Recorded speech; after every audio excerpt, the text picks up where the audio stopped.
A call for the military and civilians to rise up in Caracas.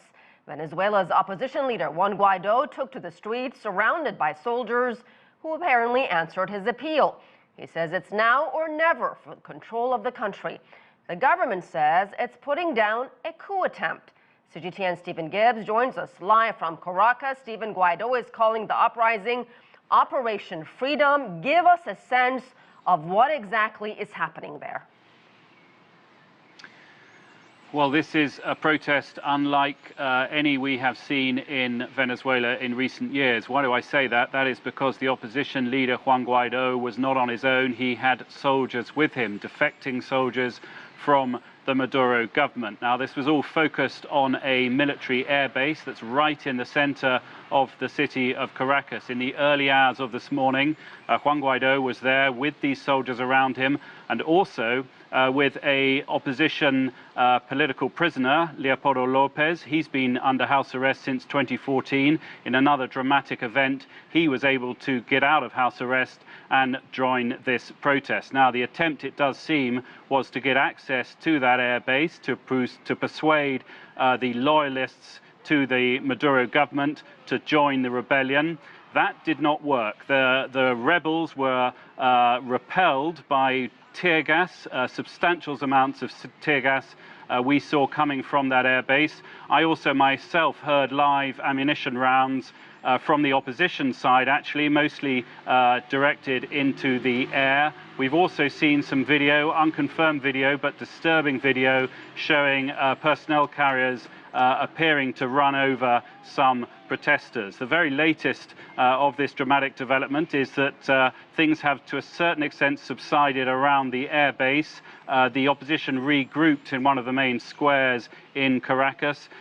They say this will continue, but the Maduro government absolutely insisting that this, what they say is a coup, has not succeeded. They have repeatedly said that the military leadership here in Venezuela is loyal to President Maduro. Now, a little bit of background. Since Juan Guaidó declared himself president in January, his key message to Venezuela and to the military is to flip sides. Come and join me, and together we can change the way this country is ruled. So that's been a repeated message he's been giving.